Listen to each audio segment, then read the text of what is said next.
আলাইহিস সালাম ফেরাউনকে বললেন, ফেরাউন, এক আল্লাহর প্রতি ঈমান আনো আর আমি আল্লাহর নবী, আমাকে নবী হিসাবে মানো। ফেরাউন বলে, বেটা সারা জীবন খাইছস আমার রাজপ্রাসাদে, তোরে আমি নবী মানম? ফেরাউন বলে, আমাকে নবী মানতে হবে।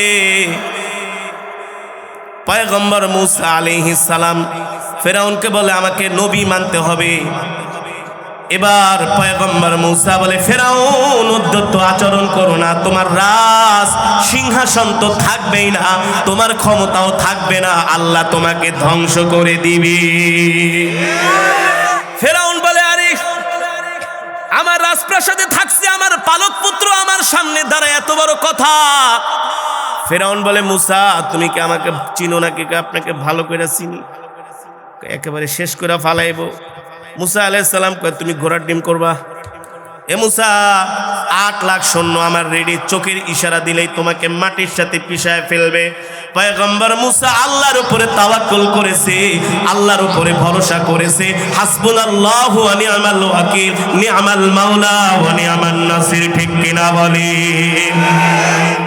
পয়গম্বর মূসাকে ফেরাউন ধাওয়া মারছে, ধাওয়া, সৈন্যদেরকে বলে, ধরো ওকে। পয়গম্বর মূসা এক মুহূর্ত দেরি করে নাই, আকাশের দিকে হাত তুলে বলে, আল্লাহ আমি কি করব? আল্লাহ পাক বলে, মূসা তুমি ভয় পেও না, এত বড় ক্ষমতা ফেরাউনের হয়ে গেছে, তুমি কি মনে করছো এই ফেরাউনের সামনে আমি আল্লাহ তোমাকে একা একা ছেড়ে দিব? কোনোদিন না, কোনোদিন না। ক্বালা ইন্না রাব্বি সায়াহদিন, অবশ্যই আমি আল্লাহ তোমাকে পথ দেখাবো, অবশ্যই আমি আল্লাহ তোমাকে এই বিপদের মুখে সাহায্য করব। আল্লাহু আকবার। পয়গম্বর মূসা আলাইহিস সালামকে ফেরাউনের সৈন্যরা দৌড়ানি মারছে। পয়গম্বর মূসা আলাইহিস সালাম আল্লাহর কাছে সাহায্য চেয়েছেন। আল্লাহ বলে, হে মূসা তুমি সামনের দিকে আগাও। সামনে দৌড়াইতেছে, দৌড়াইতেছে, লোহিত সাগরের পারে যায় দাঁড়াইছে। ফেরাউনের বাহিনী পিছন থেকে হামলা করতেছে, দৌড়ানি দিচ্ছে। ফেরাউনের বাহিনী অস্ত্র তাক করে আছে, পিছনে ফেরাউনের বাহিনী, সামনে হচ্ছে সমুদ্র। সামনে কি? এখন কি করবে? পিছে গেলে ফেরাউনের বাহিনীর সামনে, আর সমুদ্রে ঝাঁপ দিলে তো বাঁচার কোনো আছে? আল্লাহ বলে, মূসা ভয় পাও না, আমি তোমাকে যে একটা কুদরতি লাঠি দিছি, লাঠি দিয়া তুমি সমুদ্রের উপরে বাড়ি মারো। আল্লাহু আকবার। আল্লাহর নির্দেশে সমুদ্রে বাড়ি মারলেন, সাথে সাথে রাস্তা হয়ে গেল, মনে হয় একেবারে ট্যানেল বানায় দিছে। আল্লাহু আকবার। ইতিহাসের মধ্যে এসেছে পয়গম্বর মূসা আলাইহিস সালামকে আল্লাহ নির্দেশ দিছে, সমুদ্রের ভিতরে ঝাঁপ দাও। তার সৈন্য সামন্ত নিয়া, সাথী সঙ্গীদেরকে নিয়া সমুদ্রের মধ্যে ঝাঁপ দিলেন। ঝাঁপ দিয়া আল্লাহ সাথে সাথে 1 সেকেন্ডও লাগে নাই। ইন্নামা আমরুহু ইযা আরাদা শাইআন আইয়াকুলা লাহু কুন ফায়াকুন। আল্লাহ কোন বলেছে, রাস্তা হয়ে গেছে, কোনো 1 সেকেন্ডও লাগে নাই। আল্লাহ ইচ্ছা করেছেন, রাস্তা বানায় দিয়েছেন। পয়গম্বর মূসাকে আল্লাহ তাআলা সমুদ্র থেকে পার করে দিয়েছি। আল্লাহু আকবার। ইতিহাসের মধ্যে এসেছে পয়গম্বরের ঘোড়ার খুরও পর্যন্ত ভিজে নাই। সুবহানাল্লাহ। আর আস্তে কোন সুবহানাল্লাহ। কারণ আপনাদেরকে তো এমন দামি দামি রাস্তা বানায় দিছি, এক কর্ণফুলী ট্যানেল করতেছে 4 বছর লেগে গেছে। কয় বছর? এই যে বিশাল যমুনা নদী, এই নদী কাটছে কি? কথা কয় না। আপনাদের ভাবসাব দেখে মনে হয়েছে যে আইয়ুব খান কাইটা দিচ্ছে, আর ওর বাপের ক্ষমতা আছে নাকি? Genghis Khan. চুপ করে রয়েছেন কেন? আল্লাহ যদি বলতো এত বড় লালন শাহ ব্রিজ যে নদীর উপরে হয়েছে, এই নদী আমি কাইটা দিতে পারো না, তোমরা কাইটা লও, সম্ভব? এই নদী কাটতে যায় যে কত দুর্নীতি হইতো আল্লাহ ছাড়া কেউ জানে না। হ্যাঁ, পারলে তো আমরা পদ্মা সেতুর পিলার বেচে খায়া ফেলাই, আমরা এমন জাতি। ঠিক কিনা বলে?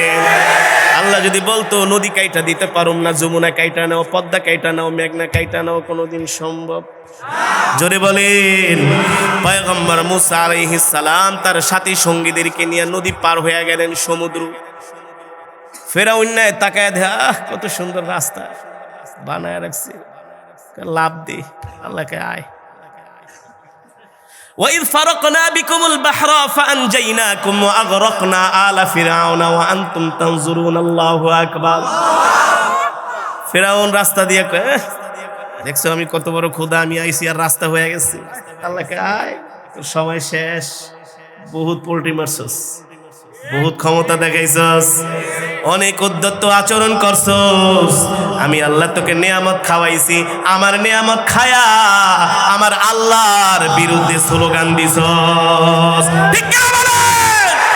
রাষ্ট্র ধর্ম ইসলামের বিরুদ্ধে কথা বলছস। খাওয়াইছে আমি আল্লাহ, পালছে আমি আল্লাহ, রিজিকের মালিক আমি আল্লাহ, সব কিছুর মালিক আল্লাহ, বিধানও চলবে এক আল্লাহ। আল্লাহ বলে ফেরাউন রে, এত নেয়ামত দিলাম, তুই ছিলি একটা ফকিরের বাচ্চা, বেস্তি তরমুজ। আমার পাশে যিনি বসা মিশর আল আজহারে তিনি ডক্টরেট করতেছেন, ফেরাউনের ইতিহাস পড়ে দেখেন, ওই ছিল একটা গরিবের ঘরের সন্তান, ব্যস্ত তরমুজ। ওর নাম হচ্ছে রমসিস। নাম কি? তরমুজ ব্যস্ত। সেখান থেকে আল্লাহ তাকে বিশাল রাজত্বের মালিক করলেন। কিন্তু ক্ষমতা পেয়ে আল্লাহ শুকরিয়া আদায় করা তো দূরের কথা, আল্লাহর বিরুদ্ধে যুদ্ধ ঘোষণা করছে। নাউজুবিল্লাহ। আল্লাহ বলে তোর সময় শেষ, আয় আয়। এবার যখন লোহিত সাগরের মধ্যে লাফ দিয়েছেন, ঝাঁপ দিয়েছেন সৈন্য সামন্তদেরকে নিয়ে, আল্লাহ বলে এ সমুদ্র রাস্তা ভাঙ্গা ফেরাউনকে জনমের মতো শিক্ষা দিয়ে দি। আল্লাহু আকবার। আল্লাহ রাস্তা ভেঙে দিলেন। এবার সমুদ্রের মধ্যে ফেরাউন পটকা মাছের মতো উপরে ওঠে, আবার নিচে নামে, নাক দিয়া পানি যায়, মুখ দিয়া পানি যায়। কিরে রাস্তা কই গেল? রাস্তা কি তোর বাপের বানাই না নাকি বেটা? রাস্তা তো বানাইছে কি? আল্লাহর সাথে নাফরমানি করছস, আল্লাহ রাস্তা ভাঙা দিছে। এখন কয় বাঁচার কোনো উপায় নাই। ঠেলার নাম বাবাজি। ঠেলায় পয়রা বলে আল্লাহ তোমার সাথে নাফরমানি করছি, বাঁচায়া দাও। কি কইরা দাও? আমানতু বিল্লাহি ওয়া মালাইকাতিহি ওয়া কুতুবিহি ওয়া রুসুলি। আল্লাহ তোমার উপর ঈমান আনলাম, তোমার নবী মুসার উপর ঈমান আনলাম। আল্লাহ বলে তোর ঈমান ঠিমানের দরকার নাই, তোর ঈমান লয়ে তুই থাক, তোর সময় শেষ। তোর সময় কি? জোরে বলেন তোর সময় কি? আমি আল্লাহ তোকে অনেক সুযোগ দিছি, সুযোগ থেকে তুই শিক্ষা গ্রহণ করস নাই। আল্লাহ মাঝে মাঝে ছাড় দেয় কিন্তু ছেড়ে দেয় না।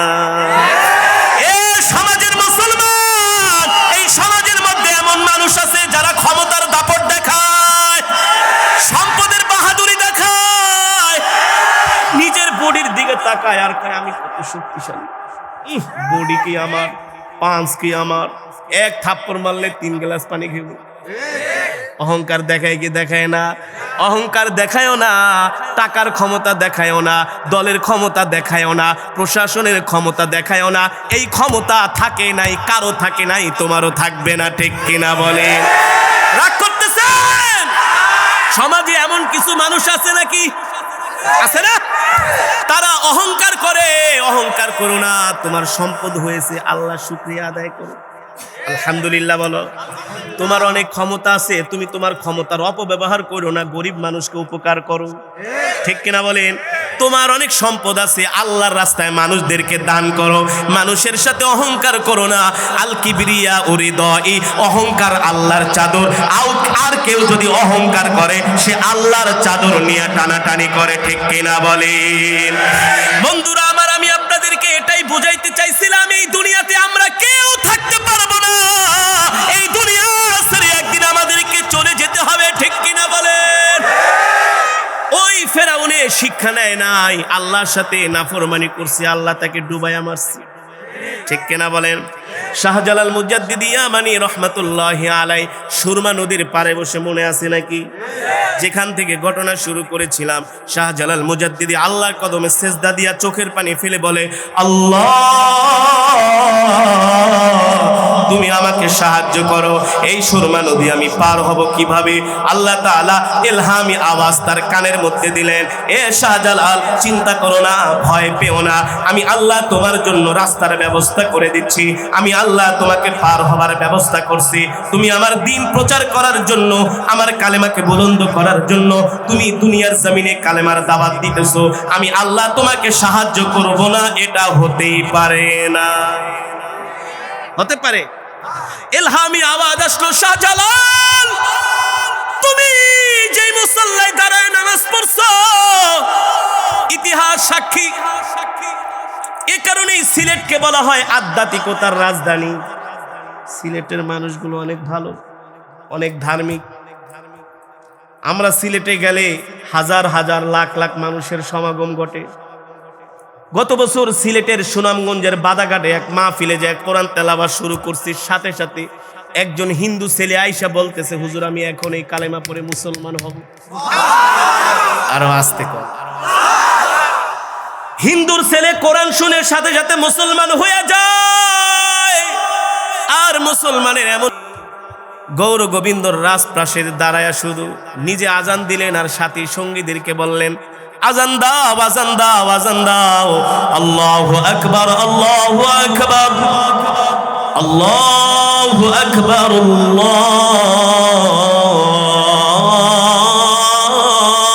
আকবার। শাহজালাল মুজাদ্দিদি ইয়ামানি আল্লাহু আকবারের ধ্বনি দিলেন। আল্লাহ সাথে সাথে আল্লাহু আকবারের তাকবীরের ধ্বনিতে অত্যাচারী বাদশা গৌর গোবিন্দর রাজপ্রাসাদকে আল্লাহ মাটির সাথে মিশায়া দিছে। ইমানের পাওয়ার আছে কি আছে না? আর জোরে বলেন, ইমানের পাওয়ার আছে কি আছে না? এই যুবক মুসলমান, তোমার যদি ইমানের পাওয়ার না থাকে, তুমি যদি ইমানদার না হও, মুমিন না হও, মনে রাখো এই দুনিয়া তোমার থাকার জায়গা নয়। এই দুনিয়ায় তুমি বেশি দিন থাকতে পারবা না। যে কোনো সময়, যে কোনো মুহূর্তে তোমার কাছে মৃত্যুর পরোয়ানা আসতে পারে। ঠিক কিনা বলেন? পারে কি পারে না? আর তুমি যদি ইমানের পাওয়ারে বলুন, তুমি যদি ইমানের পাওয়ার যদি তোমার মধ্যে থাকে, তুমি যদি ইমানদার হও, তুমি যদি মুমিন হও, আল্লাহ কোরআনের মধ্যে বলেছেন কুল্লু নাফসিন যায়িকাতুল মাউত, প্রত্যেকটা মানুষকে অবশ্যই মৃত্যুর স্বাদ গ্রহণ করতে হবে। এ মুসলমান, ও যুবক, তোমার কাছে যদি ঈমান না থাকে, ঈমানের পাওয়ার যদি তোমার কাছে না থাকে, তুমি যদি ঈমানদার না হও, তুমি যদি বেঈমান হও, কোন সময় আজরাইল এসে তোমাকে আমাকে পাকড়াও করে, যদি আজরাইল এসে আমাদেরকে পাকড়াও করে, কোন সময় করবে আমরা জানি না, হঠাৎ করে পাকড়াও করবে আর ইন্তেকাল করবে। ঈমানের পাওয়ার, ঈমান যদি তোমার মধ্যে আমার মধ্যে না থাকে, আল্লাহর জান্নাতে যেতে পারবো না, কবরে যাই আমাদেরকে শাস্তি পেতে হবে। ঠিক কিনা বলি? এ কারণে একজন মুসলমানের জন্য ঈমানের পাওয়ার দরকার আছে কি আছে না? ঈমান দরকার আছে কি আছে না? একজন মুসলমান যদি ঈমানওয়ালা হয়, আল্লাহর গোলাম হয়, সে যদি মারা যায় তার কোনো ভয় নাই। আছে ভয়? কোনো ভয় নাই। কুল্লু নাফসিন যায়িকাতুল মাউত। তুমি যদি ঈমানদার হতে পারো, মৃত্যু কিন্তু তোমাকে ছাড়বে না, ছাড়বে। এই যে আমরা মাহফিলে আসছি, এই মাহফিল থেকে আমরা বাড়ি ফিরে যেতে পারবো কি পারবো না কোনো গ্যারান্টি নাই। আছে? কত নায়িকা গায়িকা মঞ্চে উঠে গান গাওয়া শুরু করছে, সে তো জানে না, মনে করছে গান গাইবে, টাকা কামাবে, তার অনেক সুনাম সুখ্যাতি হবে। গানে টান মারছে, সাথে সাথে শেষ। আছে কি আছে না? আল্লাহ মালাকুল মউত ফেরেশতাকে পাঠাই দিছে, সাথে সাথে শেষ। কিন্তু যে গান গাওয়া অবস্থায়, অশ্লীলতা অবস্থায় যে মারা গেছে, সে কোথায় যাবে? জোরে বলেন। সে জানে না তার জীবনের ঘন্টা এখানেই শেষ, জীবনের মিনিট, জীবনের সেকেন্ড এখানেই শেষ। সে হয়ে যাবে জাহান্নামী। আর যদি কোনো মুমিন, কোনো মুসলমান কোরআনের মজমায় বসে বসে কোরআন শুনে, কোরআনের বয়ান, কোরআনের তেলাওয়াত, মসজিদে নামাজ আদায় করে, অথবা মসজিদে বসে বসে আল্লাহর জিকির করতেছে, আল্লাহর কদমে সেজদা দিয়া পড়ে রয়েছে, এই সময় যদি আজরাইল এসে তাকে পাকড়াও করে, তার কোনো ভয় নাই। কারণ খাতেমা বিল খায়র, তার শেষ ভালো হয়েছে আল্লাহর গোলামির দ্বারা। ঠিক কিনা বলে? এ কারণে মুসলমান, এই দুনিয়ার জমিনে আমরা যাই কিছু করি না কেন, টাকার মালিক, পয়সার মালিক, ক্ষমতার মালিক, কোনো কিছু আমাদের সাথে কবরে যাবে না। আমরা এই দুনিয়ায় থাকতে পারবো না। এই দুনিয়া ছেড়ে আমাদেরকে একদিন কবরে যেতে হবে। এই দুনিয়া থেকে আমরা বাঁচতে পারবো না। যদি এই দুনিয়াতে বেঁচে থাকতেন, তাহলে একজন ব্যক্তি বেঁচে থাকতে পারতেন, তিনি হচ্ছেন আল্লাহর পয়গম্বর। ঠিক কিনা বলেন? আল্লাহর পয়গম্বরই বেঁচে থাকতেন। সুতরাং এই দুনিয়াতে আমরা বাঁচতে পারবো না। আমরা দুনিয়াকে এমন ভাবে ধরেছি, আমরা দুনিয়া ধরতে যাই মৃত্যুর কথা ভুলেই গিয়েছি। মৃত্যুকে আমরা স্মরণ করি না, মৃত্যুকে আমরা মনে করি না, অথচ মৃত্যুর পরোয়ানা আমাদের মাথার উপরে ঘুরতেছে, ঠিক কিনা বলেন? প্রতিনিয়ত আমরা আল্লাহর নাফরমানি করতেছি, জিনার ভিতরে লিপ্ত আছি, গুনার কাজে আমরা লিপ্ত আছি, আল্লাহকে স্মরণ করি না, আল্লাহকে আমরা মনে করি না, আল্লাহর হুকুম পালন করি না, আল্লাহর সাথে গোলামি করি। আল্লাহ বলে বান্দারে বান্দারে আমার সাথে গোলামি করিস না, আমার সাথে নাফরমানি করিস না। ও বান্দা তওবা কর, মুমিন হ, ইমানদার হ। এ বান্দা তুই যদি আমার কাছে মুমিন হইয়া না আসস, ইমানদার হইয়া না আসস, আমি আল্লাহ কিন্তু হাসরের মাঠে তোকে ছাড়ব না, ঠিক কিনা বলি? কারণ আমি যদি পাবনায় মামলা হয়, কারণ আমি যদি কোনো থানায় মামলা হয়, আর যদি তার উপরে গ্রেফতারি পরোয়ানা জারি হয়ে যায়, সম্ভবত ওই লোকটা ঠিক মতো খেতেও পারবে না, ঘুমাইতেও পারবে না, ঠিক কিনা বলেন? মাঝখানে খুব বিপদে ছিলাম, ঘুমাইতেও পারি না, খাইতেও পারি না, এর চাইতে মনে হয় যে জেলে যাওয়াই ভালো। কারণ গ্রেফতারি পরোয়ানা এমন একটা পরোয়ানা যার উপরে জারি হয়েছে সেই বুঝে, আজকে এই বাড়িতে কালকে ওই বাড়িতে, আজকে এই জঙ্গলে কালকে ওই জঙ্গলে, বুঝেন নাই? এর চেয়ে ভিতরে যাওয়াই ভালো। অথচ আপনার উপরে আমার উপরে কিন্তু মৃত্যুর পরোয়ানা জারি হয়ে আছে কি আছে না? কোন সময় মৃত্যু আমাদেরকে পাকড়াও করে আল্লাহ ছাড়া কেউ জানে না। এই কারণে আমাদের উচিত হলো সব সময় ঈমানের হালতে থাকা, ঠিক কিনা বলেন? আমাদের উচিত হলো সব সময় আমলের হালতে থাকা, ঠিক কিনা বলেন? এই কারণে মুসলমান আল্লাহর নবীর সাহাবী খলিফাতুর রাসূল হযরতে আবু বকর সিদ্দিক ইবনে কুহাফা, আল্লাহু আকবার, নবীজির সবচাইতে কাছের মানুষ, আল্লাহু আকবার। হাবিবে কিবরিয়া বলে আমার সমস্ত উম্মতের নেক আমল যদি এক পাল্লায় দেওয়া হয়, আর আমার আবু বকরের নেক আমল যদি এক পাল্লায় দেওয়া হয়, আমার আবু বকরের নেক আমলের পাল্লা ভারী হয়ে যাবে। এই আবু বকর কেমন ছিলেন? সিদ্দিক আকবর সব সময় মৃত্যুর জন্য তৈয়ার থাকতেন, আল্লাহু আকবার, মৃত্যুর জন্য প্রস্তুত থাকতেন, আর আল্লাহর কাছে দোয়া করতেন, আল্লাহ আল্লাহ আপনি আমাকে মৃত্যু দিবেন, ঈমানের হালতে মৃত্যু দিয়েন, আল্লাহ আপনি আমাকে মৃত্যু দিয়েন, আপনার সন্তুষ্ট করে আমাকে মৃত্যু দিয়েন, আল্লাহু আকবার। কাতিবে রাসূল সাহাবী আমিরে মুআবিয়া রাদিয়াল্লাহু তাআলা আনহু একদিন কেচি নিয়ে তিনি মোষ কাটতেছেন, চুলগুলো মুন্ডাচ্ছেন, হাতের নখগুলো কাটতেছেন, পরিষ্কার হচ্ছেন। সেই দিন কিন্তু শুক্রবার না। একজন সাহাবী তাকে বললেন, ওগো মুআবিয়া, আপনি আজকে কেন চুল কাটতেছেন, নখ কাটতেছেন, পরিষ্কার হচ্ছেন? আজকে তো ইয়াউমুল জুমআ না, আজকে তো শুক্রবার না, আপনি যেই কাজগুলো করছেন এগুলো তো শুক্রবারের কাজ। রাসূলের সাহাবী আমিরে মুআবিয়া বলে, আরে আজকে শুক্রবার না ঠিক আছে, কিন্তু একটু পরেই তো আমি আমার মালিকের সাথে সাক্ষাৎ করব, আল্লাহু আকবার, আল্লাহু আকবার। ইয়া আইয়াতুহান নাফসুল মুতমাইন্নাহ ইরজিই ইলা রাব্বিকি রাদিয়াতান মারদিয়াহ, আল্লাহু আকবার, ফাদখুলি ফি ইবাদি ওয়াদখুলি জান্নাতি, আল্লাহু আকবার।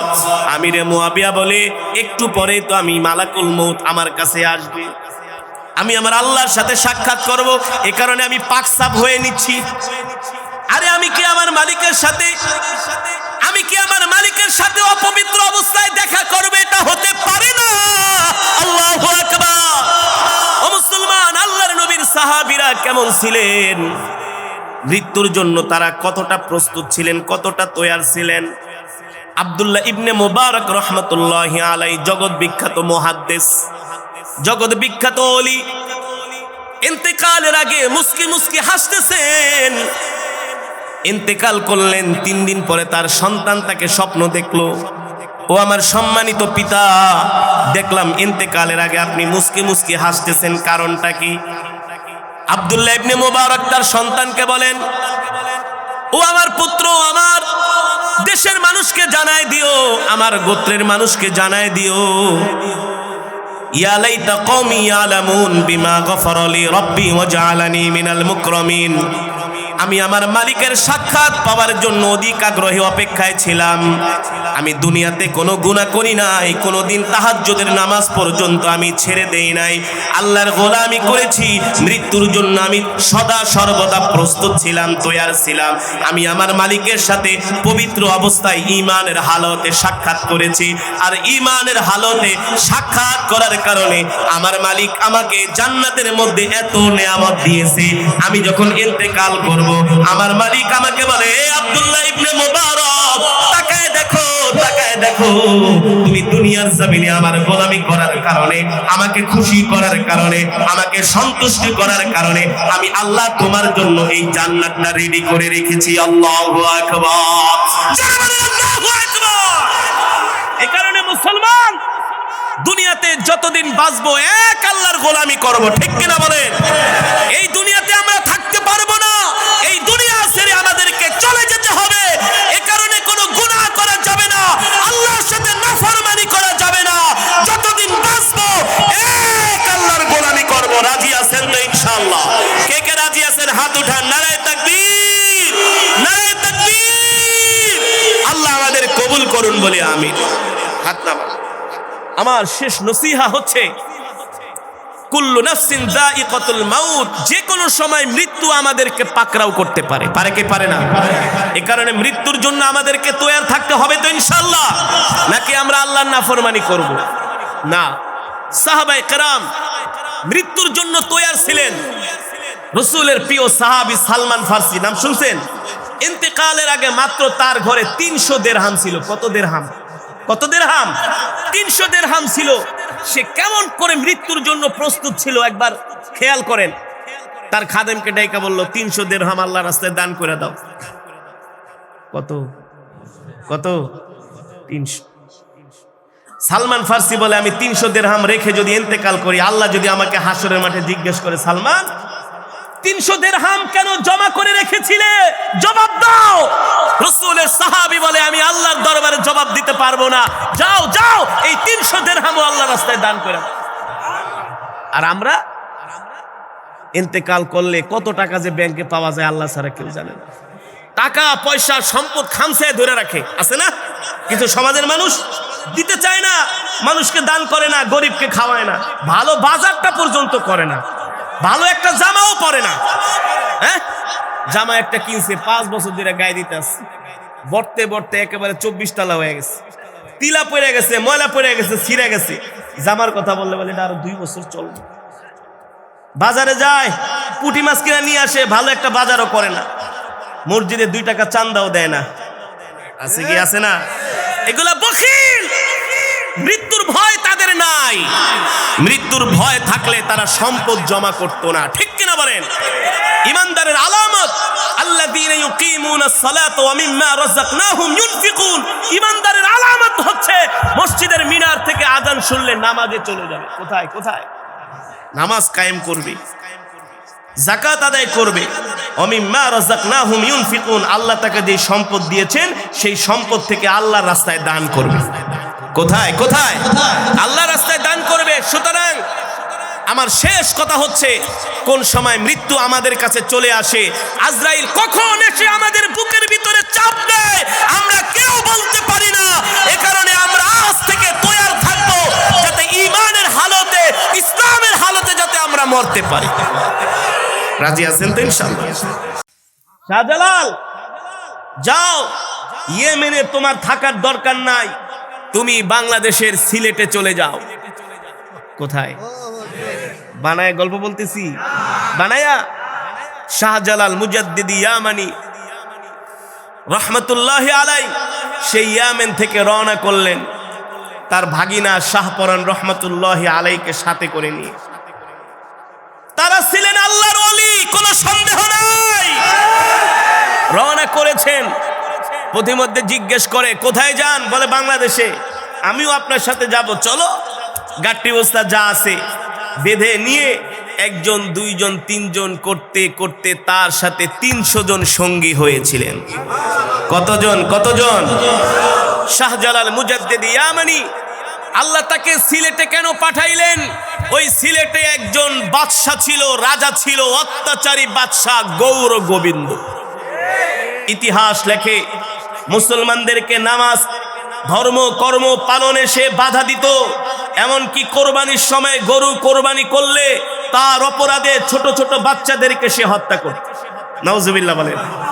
এই জুলুম, এই নিপীড়ন থেকে মুসলমান জনপদ, এই উদ্ধোষিত জনপদকে বাঁচানোর জন্য আল্লাহ সেই ইয়ামেন থেকে শাহজালাল মুজাদ্দিদি ইয়ামেনিকে বাংলাদেশে পাঠিয়েছে। ঠিক কিনা বলেন?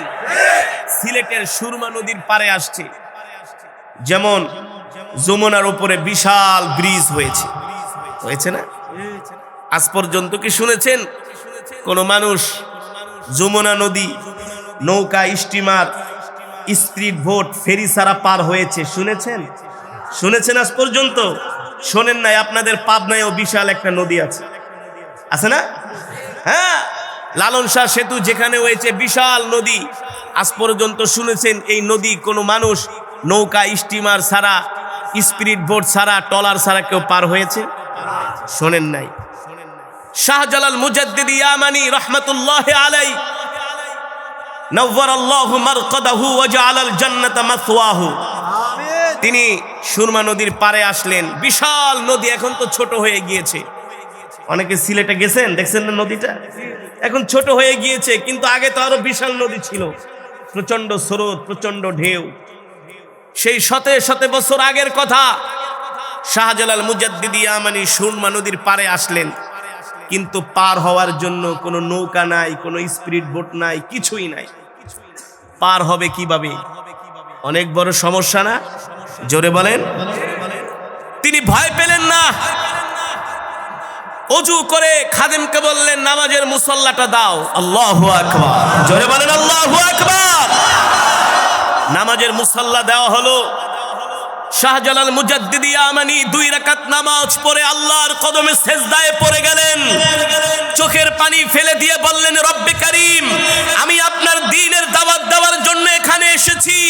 আমার দুনিয়ার কোনো উদ্দেশ্য নাই। আপনার কালেমা আপনার জমিনে আমি প্রতিষ্ঠা করার জন্য, দ্বীন ইসলামকে বিজয় করার জন্য, অত্যাচারী বাদশার বিরুদ্ধে লড়াই করার জন্য আমি এসেছি। এটা ছিল আমার দায়িত্ব। আমি এখন সুরমা নদী পার হব কিভাবে? আমার কোনো ক্ষমতা নাই। ক্ষমতা কার? জোরে বলেন, ক্ষমতা কার? রব্বে কারীম, এই সুরমা নদী পার হওয়ার জন্য আপনি ব্যবস্থা। হাসবুনাল্লাহু ওয়া নি'মাল ওয়াকিল, নি'মাল মাওলা ওয়া নি'মান নাসির। শাহজালাল মুজাদ্দিদি ইয়ামানি, ও যুবক, বানায়া বানায়া তোমাদেরকে কোনো গল্প শোনাচ্ছি না, কোনো কল্প কাহিনী তোমাদের সামনে উপস্থাপন করছি না। ইতিহাস, এটাই মুসলমানের ইতিহাস, এটাই আল্লাহওয়ালা ইমানদারের ইতিহাস। আল্লাহু আকবার। মাল্লাহুল মাওলা ফালাহুল কুল, যে আল্লাহর জন্য হয়ে যায়, আল্লাহ তার জন্য হয়ে যায়। ও যুবক, তোমার সাথে আমার সাথে আমরা আল্লাহর সাথে সম্পর্ক করতে পারি নাই, এ কারণে আমরা সেজদা দিলে মজা পাই না। আল্লাহর সাথে আমাদের সম্পর্ক নাই, এ কারণে কোরআন তেলাওয়াত শুনে আমরা মজা পাই না। ঠিক কিনা বলেন? তোমার সাথে সম্পর্ক শয়তানের, তোমার সাথে সম্পর্ক হলো নায়ক নায়িকার, তোমার সাথে সম্পর্ক হলো গায়ক গায়িকার। এ কারণে নায়ক নায়িকার সিনেমা দেখলে তোমার কাছে মজা লাগে, গায়ক গায়িকার গান শুনলে তোমার কাছে মজা লাগে। খোদার কসম করে বলি, তুমি যদি আল্লাহর কোরআনের সাথে সম্পর্ক রাখতা, তুমি যদি আল্লাহ রাসূলের সাথে সম্পর্ক রাখতা, ও যুবক, কোরআনের তেলাওয়াত শোনার পরে তোমার চোখ দিয়ে ঝরঝর করে পানি পড়তো। আল্লাহর এমনও বান্দা আছে, তাহাজ্জুদে সিজদা দিলে সিজদা উঠায় না। আল্লাহু আকবার। তারা আল্লাহর বন্ধু। ঠিক কিনা বলেন? তারা আল্লাহর বন্ধু। আল্লাহ তাদের কথা কোরআনের মধ্যে বলেছে, বলছেন আলা ইন্না আউলিয়া আল্লাহি লা খাউফুন আলাইহিম ওয়ালা হুম ইয়াহজানুন। আল্লাহু আকবার। যারা আল্লাহর বন্ধু তাদের দুনিয়াতে কোনো ভয় নাই, পরকালেও তাদের কোনো ভয় নাই, ঠিক কিনা বলেন? যারা আল্লাহর বন্ধু আল্লাহ তাদের ইন্তেকালের পরে জান্নাত দিয়ে দিবেন, ঠিক কিনা বলেন? শাহজালাল মুজাদ্দিদ ইয়ামানি কেমন আল্লাহর ওলি ছিল! ও যুবক, আল্লাহর সাথে তার সম্পর্ক কেমন ছিল? 2 রাকাত নামাজ পড়ে চোখের পানি ফেলে আল্লাহর কাছে দোয়া করতেছি, আল্লাহ ও মালিক, তোমার দ্বীনের দাওয়াত দেওয়ার জন্য এসেছি। আমার দুনিয়ার কোনো উদ্দেশ্য নাই, তোমার কালেমাকে জিন্দা করার জন্য এসেছি, তোমার দ্বীন প্রচার করার জন্য এসেছি।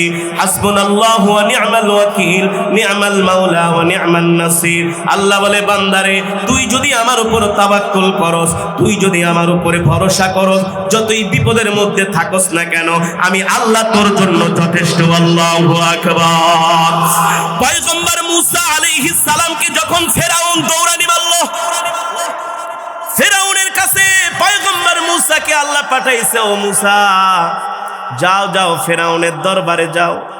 ফেরাউন অধ্যত্ত আচরণ করছে আমার দ্বীনের বিরুদ্ধে, আমার ইসলামের বিরুদ্ধে, সে আমার বিরুদ্ধে পাল্টা প্রতিরোধ শুরু করেছে। তুমি যে ফেরাউনকে দ্বীনের দাওয়াত দাও। এ মুসা, তুমি যখন দ্বীনের দাওয়াত ফেরাউনকে দিবা, গরম গরম কথা বইলো না, একটু ঠান্ডা কথা বইলো। কি মুসা আলাইহিস সালাম তার ভাই হারুন আলাইহিস সালাম সহ ফেরাউনের দরবারে গিয়ে ফেরাউনকে এক আল্লাহর দাওয়াত দিল। আল্লাহু আকবার। মৃত্যুর ভয় করে নাই। ফেরাউন ছিল অত্যাচারী বাদশা, 450 বছরের উপরে সে রাজত্ব করেছে।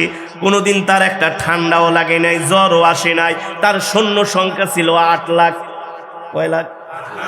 এমন একজন প্রতাপশালী বাদশার দরবারে পয়গম্বর মুসাকে আল্লাহ পাঠাইছে। পয়গম্বর মুসা, যাও যাও যাও, ফেরাউনকে যায় আমার দ্বীনের দাওয়াত দাও। তুমি ভয় করো না, তুমি কোনো চিন্তা করো না, পেরেশান হয়েও না। পয়গম্বর মুসা ফেরাউনের দরবারে যায় কালেমার দাওয়াত দিলেন। ফেরাউন বললেন, আনা রব্বুকুমুল আলা। এ মুসা, তুমি তো আমাকে এক আল্লাহর দাওয়াত দিতে আসছো, কিন্তু আমি হচ্ছি সবচেয়ে বড় খোদা। বলেন নাউজুবিল্লাহ। ফেরাউন বলে, তুমি যার দাওয়াত দিতে আসছো সে হচ্ছে ছোট আর আমি হচ্ছি বড়। নাউজুবিল্লাহ। পয়গম্বর মুসা বলে, বেটা ফেরাউন, তুই বড় খোদা তো দূরের কথা, এখন পর্যন্ত তো মানুষই হইতে পারস না, তুই তো অমানুষ। কথা কম, কি মানুষ? এমন কথা যদি আমরা কারো সামনে বলি, পায়জামা গরমের। পয়গম্বর মুসা কেমন ছিলেন? আরে বর্তমানে পৃথিবীতে যতটুকু ইসলাম টিকে আছে ওলামায়ে কেরামের কারণে, ঠিক কিনা বলেন? এই জমিনে এমনও একদল মোল্লা আছে যাদেরকে 500 টাকা দিলে বিক্রি হয়ে যায়। আজকের পত্রিকায় দেখলাম, ফেসবুকের মধ্যে দেখলাম, একজন মৌলবীকে দাওয়াত দিছে সিনেমার মহড়া অনুষ্ঠানে, উদ্বোধনী অনুষ্ঠানে দাওয়াত দিছে। মৌলবী সাহেব একটু দোয়া করেন। আর মৌলবী দোয়া করতেছে, আল্লাহ এই সিনেমাটার উপরে তুমি বরকত দাও। আরো জোরে বলেন নাউজুবিল্লাহ। নায়িকা একটা মেকআপ ঠেকআপ করে ইমামের পিছনে বসছে, কি মজা। দোয়া করতেছে, আল্লাহ নায়িকারে হায়াত দাও, নায়করে হায়াত দাও, এই সিনেমার ব্যবসা বাড়ায়া দাও। ও যুবক, খোদার কসম করে বলি, আল্লাহকে সাক্ষী রাইখা বলি, যদি পুরা দুনিয়াও আমার নামে দিয়া দেওয়া হয়, এমন কোন কথা আমাদের জবান থেকে বের হবে না। যারা হক্কানি আলেম তারা আল্লাহ ছাড়া কাউকে ভয় পায় না, ভয় পায় না। আর যারা 500 টাকার মোল্লা, কথায় কথায় শালি হেকমত খুঁজে, হেকমত কইলেই হেকমত। আরে যারা আল্লাহকে ভয় করে, আল্লাহর সাথে যাদের সম্পর্ক আছে, তারা এত হেকমত ঠেকমত বুঝে না, খোঁজেও না। তারা বলে, আমার আল্লাহ যা বলেছে আমি সেটাই করব, মরি অথবা বাঁচি। এ কারণে বেশি বেশি করে আল্লাহ তাআলার গোলামি করতে হবে, আল্লাহর সাথে নাফরমানি করা যাবে না। ঠিক কিনা বলেন? রাজি আছেন তো ইনশাআল্লাহ? মসজিদের মিনার থেকে আজান দিলে নামাজ পড়ার জন্য মসজিদে চলে যাবেন। চায়ের দোকানে বসে আড্ডা মারবেন না, বাংলা সিনেমা দেখবেন না, আর আল্লাহর কাছে নামাজের পরে বেশি বেশি দোয়া করবেন, আল্লাহ ইমানের হালতে মৃত্যু দিও, ইসলামের হালতে মৃত্যু দিও, মদিনাতুল মুনাওয়ারায় মৃত্যু দিও, আল্লাহ তোমার কাবায় তোমার বাইতুল্লাহর পাশে মৃত্যু দিও।